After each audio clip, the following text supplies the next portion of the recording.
welcome to the Bachelor Recap with your guide to love. I'm Darlene. And I'm Michi. Today we're going to recap episode 4. Exciting. It's a good one. So we have 2 one-on-ones and 1 group date this time.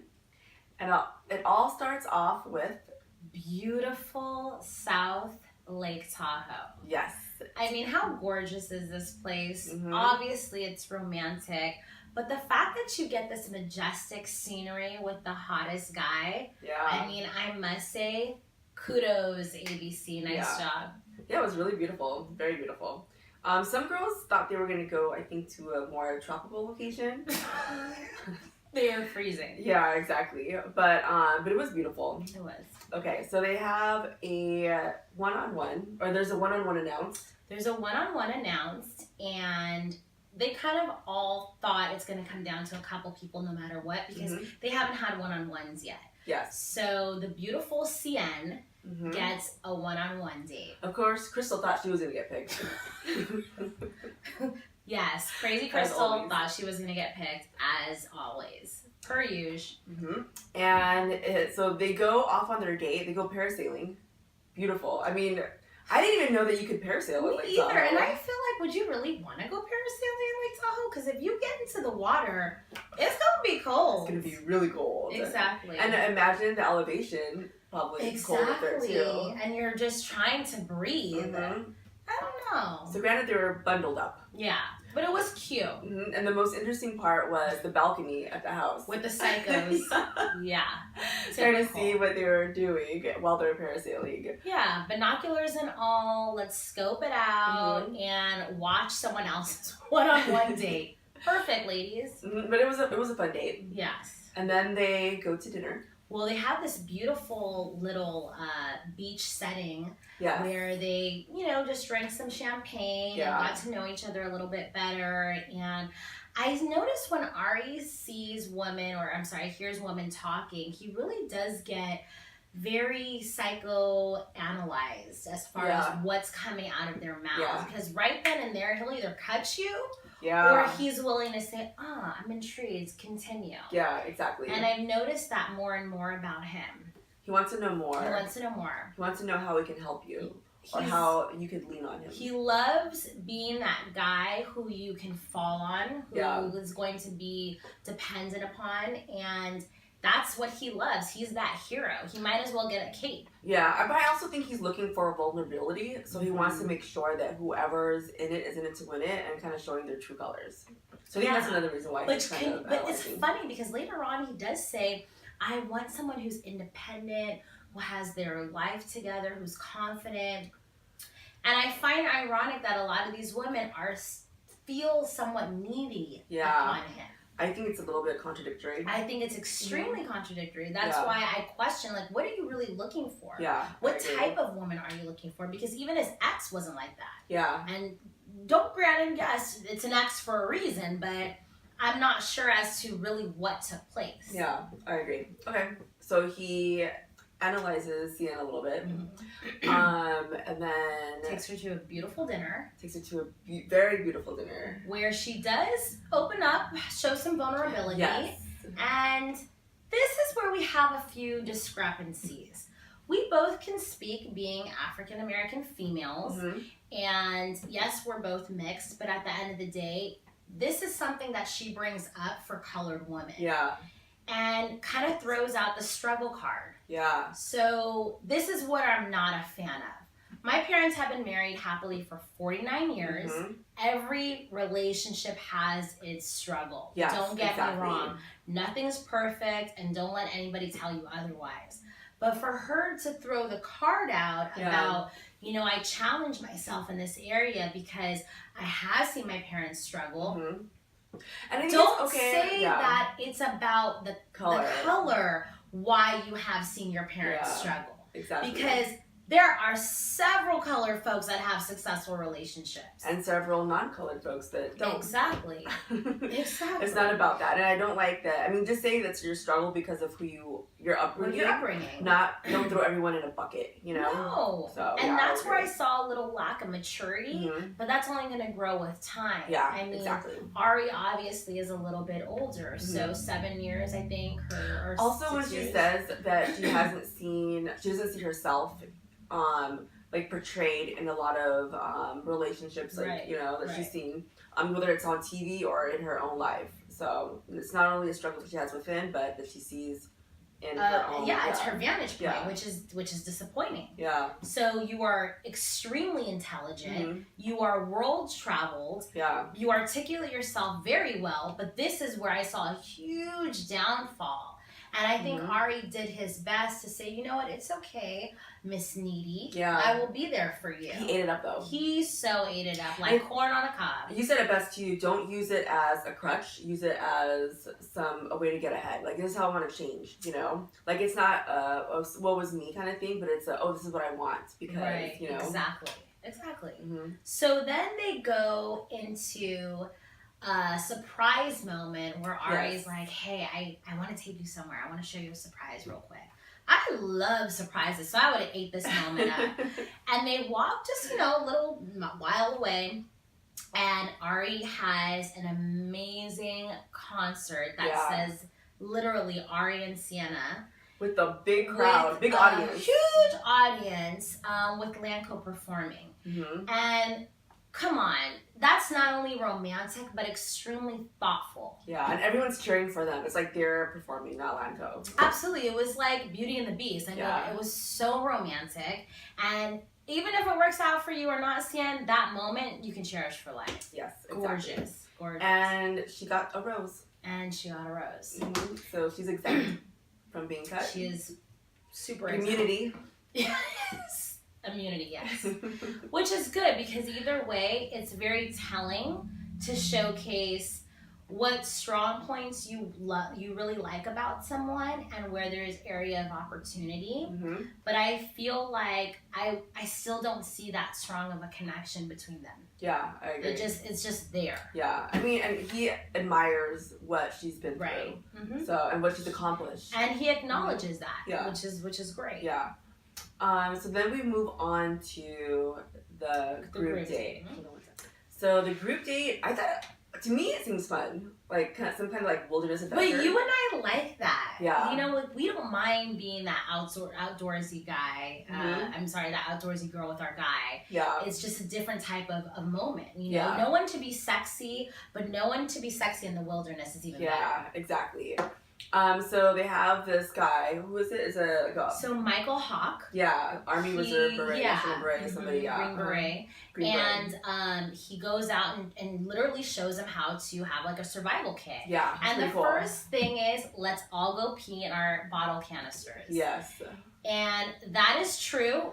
Some of us can attest to that. We do know people who are Boy Scouts who say the best way to get hydrated is to drink your own pee. But that's the last resort. Like, I'm about to die tomorrow. Like, I have my last minute before I could make it alive. And you have to treat the urine. Yeah. And you have to kind of boil it and go through a process really before you drink it. So as they're going out in their own little corners and peeing in this bottle. They clearly don't know. Yeah, they have no idea what they're doing. And this is just pretty much comedy at this point.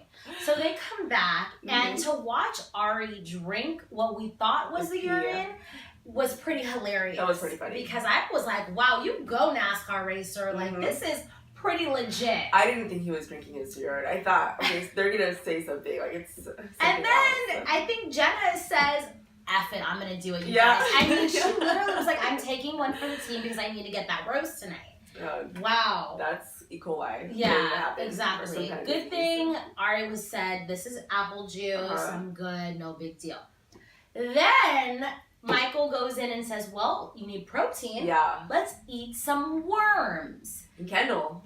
was like, taxidermist Kendall. So she was like a little bit too excited. She was excited, but you know what? I liked what she had to say because she kept reiterating, this is my domain. Yeah. This is where I thrive. The minute she walked into the house in Tahoe, I mean, not only was it gorgeous, but come on, you guys. That was a taxidermy sanctuary. Yeah. We all know that was like she knew, like, oh, that's a black bear found in Montana, Northern Woods. Like, she knew exactly what was going on. It was pretty cool. And she brought her duck Ping or whatever. Yeah. I mean, I don't know if I would tell people that, but Arie did say, you know, the moments that he's been with her, very sexy and very attracted to her that she is in a quirky kind of way. She makes him laugh. She makes him laugh, and she's a pretty girl. Yeah. A little on the quirky side. You can't fault someone for loving, you know, a stuffed dead animal, but hey, something for everyone, right? To each their own. To each their own.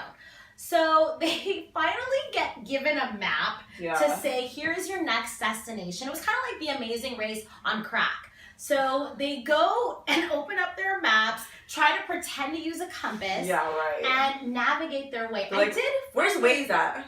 Where's Alexis? How do I get Alexa? Please tell me how I can get north to the hot tub. Exactly, not happening. Seriously, all these millennials were clueless. I did find it odd that Arie was brought on the blue team, or how was he even chosen to be on any team? Why didn't just meet them there? That I thought was a little weird. Me too. It was Let them figure it out on their own. So I think the producers did help them get to their destination. There's no way Arie got there all by themselves. Like, that group.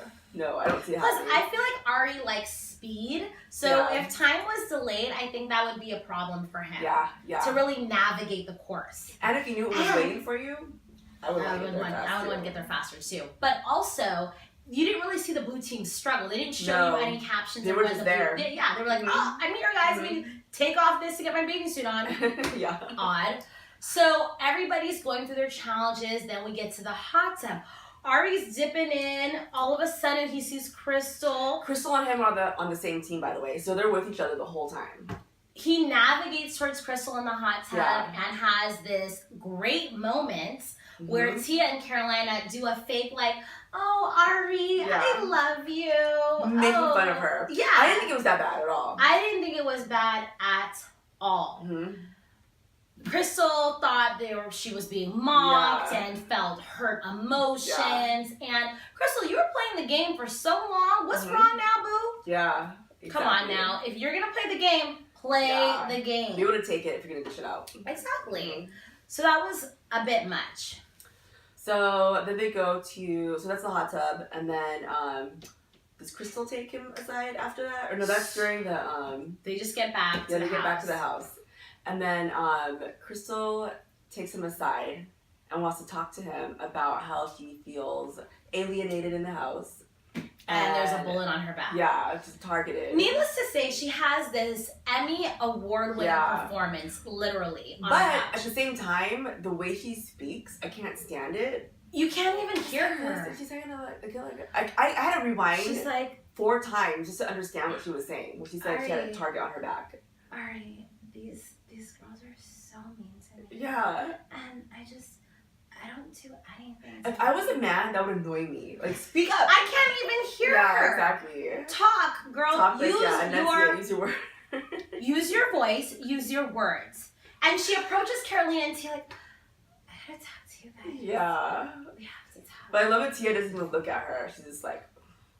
Yeah, and she's like, I feel really hurt. Yeah. And I just feel like you guys are always mocking me. And she's like, yeah, we are. Yeah, she's like, duh, of course I am, because you're rude and you alienated yourself. And the way I thought she made a good point, Tia, when she says, you make us feel the way you feel right now. Yeah, right now. And she couldn't even admit that. No. But she does have moments in editing where they're kind of like, yeah. So I see her nodding her head like she acknowledges some things they say. But I think it's empty. Like, I don't think there's anything inside where she's like, yeah. I think someone just taught her how to say that and do that because it means that you understand, but she doesn't really understand. No. So then Tia has a moment and pulls Arie aside. And I feel like with Arie, I probably could have done this too. Arie, I'm feeling so emotional right now. Yeah, but she doesn't dwell on it like Krystal She doesn't dwell on it, but she does start tearing up, which Arie has a soft spot for. And he eats it up, reel it in, and you get a rose. Yeah. You get a rose. Yes. You get a rose. Because who got the rose? Tia. For being vulnerable. Come on now. Tia, you get the rose. Yeah. Me? Because you cried. Glycerin in my eyes and cried. Exactly. I should have got that little Visine, and it was lubrication. Whatever you need to do, girl, just let the waters drip. You'll get a rose. Exactly. So then we all come out and know that everybody had a group date minus Bekkah. Yeah. And she was so excited. But she's excited like you and I would be excited when we love a guy and he finally texts us and we're ready for a date. That's how I see her emotions play. And I like Bekkah. Bekkah reminds me of somebody who's young, vibrant, spirited. Yes, she is very, I would say, young for what he's looking for. Yeah. But that doesn't mean she can't play out all the right cards he wants in a relationship. Yeah. Which is what she brings him. And it's funny that you say she's excited, like, you like a guy, he finally texts you. But at 22, you like a guy, he texts you, you're so excited because you think you might marry this guy. At like 29, you're so excited, you're like, it probably won't work out anyways. But she doesn't really know any better. She doesn't really know any different, and she's had some long relationships, which are kind of Wait, what was your longest relationship? Almost 3 years. Oh, from 15 to 18? Okay. Hey, it might have been even 19 to 21, who knows? But either way, that's long for her. Yeah. Some people back in the day used to get married at 21, 18, and still be together. We're only saying nowadays this is inappropriate because the norms have changed. Yeah. If we went back 20 years, this would be normal. Our parents have been in relationships where no matter what, you've committed and you're with it 40, 50 years plus. Yeah. That's very normal. So, Rebecca, go ahead and live on Little House on the Prairie. But it is what it is. That's how you grew up. I ain't mad at you, boo. Here's the best point. When they see each other and they lock eye to eye, she's running to him, he's running to her. I literally am like, oh my God, this is so cute. They genuinely care about each other in a very quick type of opportune way. Mm-hmm. But it works. You see the chemistry with them. You see the chemistry. Yeah. You see the chemistry from the moment they lock eyes. And I love that. And guess what? I don't see it with any other woman but Bekkah. Not yet. Not yet. Not from what we've seen. But I also feel like, so Arie doesn't know how old she is yet. Arie has no clue how old she is. So I feel like he thinks, okay, this 20, at least 5, 6, 7-year-old, and he's like, he made it because she looks a lot younger. And then figures out. But you know what? She looks young. She looks like she's 17. She looks like Punky Brewster. She looks like Punky Brewster to me too. Yeah. But so does Krystal in a weird way. I think it's because of her voice. But I feel at the end of the day, he knows she's young. So he's not looking at her. But not that young. Yeah, but he's not looking at her like a Chelsea who's somewhat established, comfortable in her skin. Mm-hmm. It's a different type of way. Krystal, who's uber confident, very sexy. Yeah. She's a young, kind of like, I still want to be able to take care of you and help you grow up type of feeling. Yeah. So when they finally get to the horses, he helps her out. They have this beautiful romantic journey. They're laughing, they're giddy. They're so smitten with each other. Yeah. You can't help but fall for this couple. Yeah. And I just don't see it with anyone else. Yeah.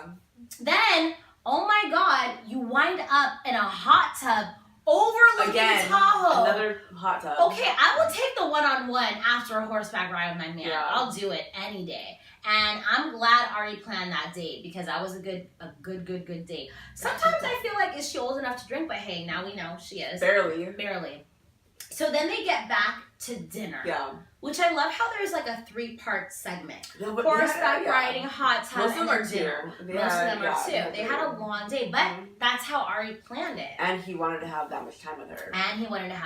She had a long night. And I like how they don't have sleepovers yet, so not yet. So then they have a dinner, and she's like, wait, do you know how old I am? She's like almost looks kind of nervous, like asking, "Do you know how old I am?" But, yeah, she's freaking out because she knows this is probably it. But I gotta tell him sooner or later because she didn't want to be seen in the lens of a 22-year-old. No, and Chelsea made a good point. Like that's like saying I never told you I had a kid. Yeah, exactly. Up until now. Yeah, but that's why. But is it really the same? Is it really the same? That's why I think she knew that he didn't know. And that's why she played it like, wait, you don't know how old I am? Yeah. Do you know? Because she didn't want to seem like she was hiding anything. Mm-hmm. But obviously, but she did say, I didn't tell you because of this. But she made it seem like she, you know what I mean? Like she knew what she was doing. Okay, she knew what she was doing. She's a smart girl. She's a smart girl. But at the end of the day, she gives the forefront, which is what I love. Here's my background story. My family members have all married at an age younger than 24. Yeah. So I am very used to this. So she's not from LA. You're not from Southern California.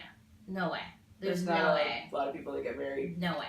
You literally had to have moved from the Midwest or the South. A Mormon family. Mormon, converted. But we love you, Bekkah. Bottom line is, this isn't normal. No, but he seemed very shocked and emotionally. He felt drained, like a roller coaster ride that went very wrong, and he had to kind of calm himself down to say, I don't know if this is gonna work. Yeah. And you do start to think of all the things that you want in a relationship. Would you date a 22-year-old? I would not date a 22-year-old, but I think women mature faster, so it's kind of like the wrong question. Were you ready to get married at 22? Since I never had a real man in my life.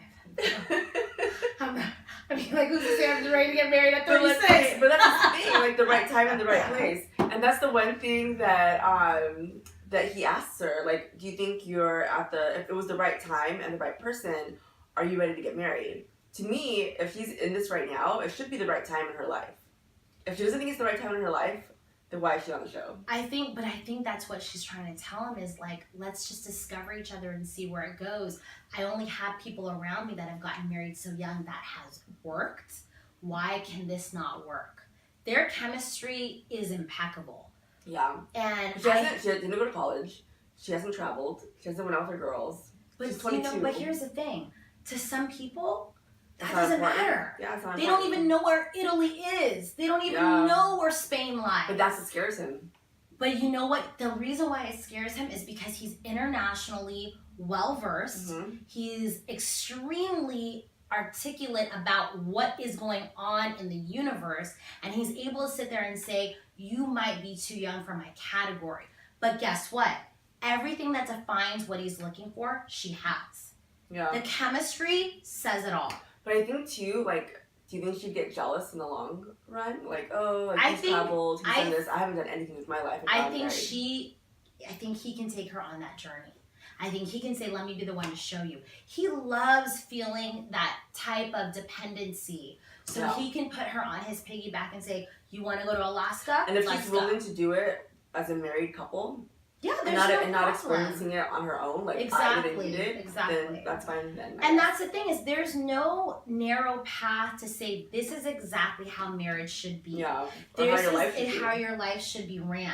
And that's why I think Arie is okay with giving her the rose. And at the end of the day, he was very, I don't know, like this is double dutch. I'm not sure when to get in, when to get out. And that's also good editing. It is very good editing. At the end of the day, though, they don't understand where they're at. They're just trying to take an adventure and see where it goes. Yeah. Either way, she gets the rose. No one else in the house has sparked interest like she does. No. And he admits that. Yeah. She has independency, confidence. She's funny. She's vibrant. She lightens up the room. More mature than some of the girls. Way more mature than these catty women. Mm-hmm. Well, not women, girls. And that's the difference that he's seeing. And out of all of them, he has probably spent the most time with her. Yeah, definitely. So it's kind of enough said. Yeah. Curious to see what happens as we continue this journey, where Arie decides to go. Yeah. So you think top 3? For sure. I mean, like, what guy wouldn't marry her? The difference is, do I feel like getting a divorce? I mean, that's the question they might want to ask themselves. But either way, I would think that she'd be a fun little person to put in your pocket. She's great. Okay, Krystal's crazy. Chelsea has baggage, and let's see who else. He doesn't care about that though. You know, he says he doesn't care about that, but we don't really know what happened in his past relationship. And he hasn't got to know Marique yet. He hasn't got to know Marique, but I think he still really likes Tia. Okay. I think Tia is a huge one. Ashley. A huge one. Yes, and I still feel like there's other chemistry that could develop, but keep in mind, a lot of these relationships are developing to a very close, in-depth area where a lot of these girls just can't catch up. No. Marique, how are you going to catch up from Bekkah? There's no way. Or Krystal. Yeah. Now that he's starting to see how crazy Krystal is, hopefully. I don't think that's going to play out very well next episode. Yeah. So we have, I know. So going to the rose ceremony, we have Tia with the rose. Tia with the rose. We have Bekkah with the rose. Bekkah with the rose. And Sienna with the rose. So they're exempt. We have immunity. And ladies. They go to the cocktail hour and discover that there's no cocktail hour. No cocktail hour. X-nay on the cocktail A. Because Arie has made his decision, which I think we've all pretty much made our decisions at this point. It's really not that difficult at this point. Especially because you see who spent time with him and who has not. And not just that, it's about who has sparked an interest with him and who shows chemistry with him. Even if I haven't spent time with Arie, 1 minute could mean such a change in his eyes. Yeah. He didn't spend a lot of time with Tia, but once he did, he was like, you get a rose. Yeah, you get another rose. Yeah. I don't know. So they go into the little room where the rose ceremony happens. And you see Krystal. She's like freaked out for some reason. She's freaked out because she hasn't spent a lot of time with him. She's starting to realize other women are playing a threat. And she's realizing, wait a minute, I'm in a competition. Yeah, lady, this is what you're doing. And you see her go through like 17 different emotions in like 30 seconds on camera. And they're all lined up. And then finally she says, Arie, can I get a moment with you? And all the girls get so upset. Well, I've never seen this before. And I've never seen this before. And it's so all funny. These years. And you have steps right there, right, where the girls are standing. And when they go out, their girls are like sitting down on the steps, like talking to each other. They're like stretching. Here she goes again. Is editing? I mean, 2 hours in. I don't know how long they waited. That was pretty funny. But it is what it is. And so they're upset. Like, Krystal again, I can't believe she's doing this. And I mean, he ate it up again. You know what? That's the one thing Arie is good at, is listening. Kudos to you, Arbera, because at the end of the day, a great communicator is a great listener. Yeah, I love that. So she has her talk with him. They go back inside. And the last person to get a rose, at least he did that way. Make her a little nervous and sweat a little bit. I love that. Crazy Krystal. So the last person to get a rose is Krystal.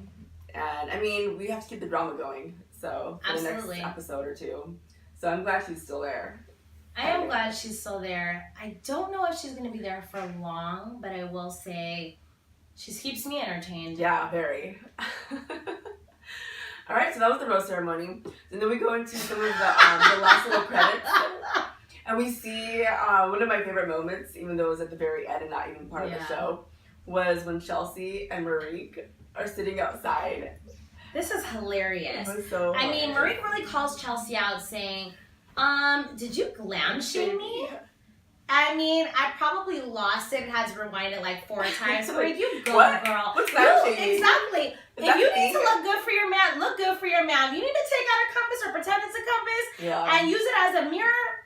You do you, boo. So Chelsea told Arie, I guess. Chelsea told Arie that she used a compass, fixing her hair, use it as a mirror. And she said, first of all, I brought this compass out to tell you it's not a mirror. You go, Marique. You better tell her you can't use it as a reflection, okay? But at the same time, if I was going to meet the man of my dreams, I would want to make sure I look good too. Absolutely. With a mirror, a glass, whatever. But I loved how Marique owned it and she said, I want her to look good. How many times have you looked at my sunglasses? 1,000. Every time you get out of the car, I'm like, look at myself. Thank you. So it happens. Even when you don't have a man. Yeah. We want to get a man. You look in some kind of reflection. Just to see. Just want to see. Get a glance. But that's what was hilarious is I love that Marique owns it. And Chelsea. She's talking about millennials. Chelsea, you are such a millennial. Please, girl. Yeah, you just have a kid, so it separates you a little bit, but that's about it. Yeah. All right, so that's episode 4, guys. Thanks for staying tuned with Your Guide to Love. I'm Darlene. And I'm Michi. Bye. Bye.